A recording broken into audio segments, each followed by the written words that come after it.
We are going to talk about the Copernican Revolution. But what is it in the first place?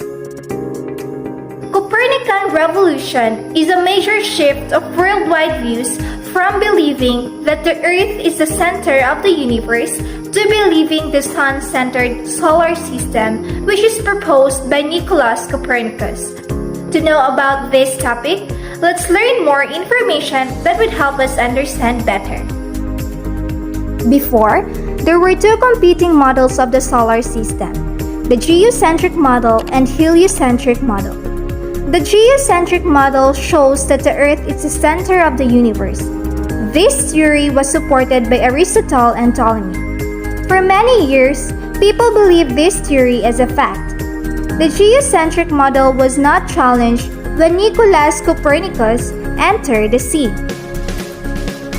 He made the manuscript called De Revolutionibus Orbium Coelestrum, or On the Revolution of Heavenly Spheres, where he presented his discussion of the heliocentric model. He explained that the center of the universe was not the Earth, but the Sun.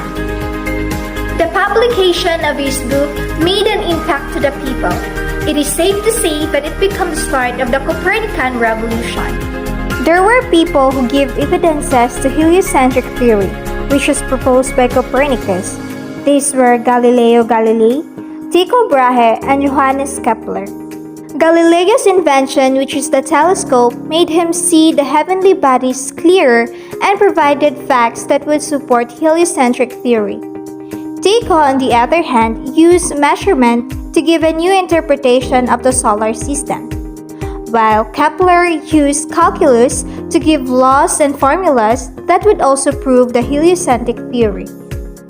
It was not easy because at first the church was against the heliocentrism.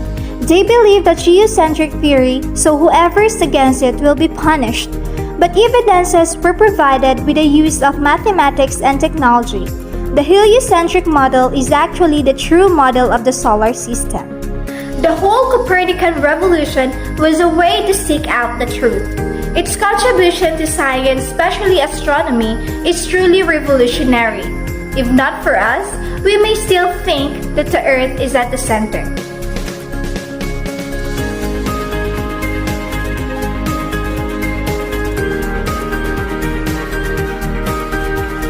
Charles Robert Darwin is an English naturalist, biologist, and geologist, published a book on the origin of species. He is best known for his contributions to the science of evolution. He introduced the theory of evolution, stating that everyone passed through a process of natural selection, which means only the fittest will survive. The theory of evolution describes how organisms change over time as a result of changes in physical and behavioral traits. It is a change that allows organisms to better adapt to their environment and be something that would be more competitive to survive. This theory was considered one of the most controversial intellectual theory and received various questions, mostly from people who came from a religious background. It is said that the concept of evolution doubted the existence of the Creator. Due to the conflict between science and religion, people were divided. Some people believed that the theory explained the origin of life, while others remained faithful to their religion and refused to accept his theory. Eventually, after some time, people understood that Darwin's theory is not against the teachings of the church and they can both coexist. And lastly, we are going to talk about the Freudian Revolution. But before we discuss this topic, who is Sigmund Fruit? Sigmund Fruit was an Austrian neurologist, founder of psychoanalysis, a clinical method for treating psychopathology through dialogue between patient and a psychoanalyst. He is also credited for steering a 20th century intellectual revolution named after him, the Freudian Revolution. Psychoanalysis is the center of the Freudian Revolution. But what is psychoanalysis? Psychoanalysis is a scientific method of understanding inner and conscious conflicts embedded within one's personality, springing from free associations, dreams, and fantasies of the individual. He also argued that personality is product of three conflicting elements: id, ego, and superego.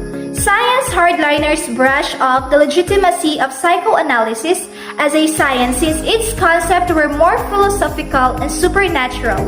Many believe that Freud's theory had no specific basis as no empirical or experimental data could support it. Amidst controversy, Freud's psychoanalysis is widely credited for dominating psychotherapeutic practice in the early 20th century. Psychodynamic therapies that treat a myriad of psychological disorders still remain largely informed by Freud's work on psychoanalysis. Soon enough, people were able to understand the concepts of psychoanalysis, which eventually resulted in classifying psychology as a science. These three revolutionizing theories are just some of the many scientific ideas that transformed and molded societies and beliefs. The changes they brought to the perspectives and perceptions of the scientific community and the public are evidence of science and technology's link to humanity. Through scientific research and experimentations, people will continue to deepen their understanding of the world and the universe.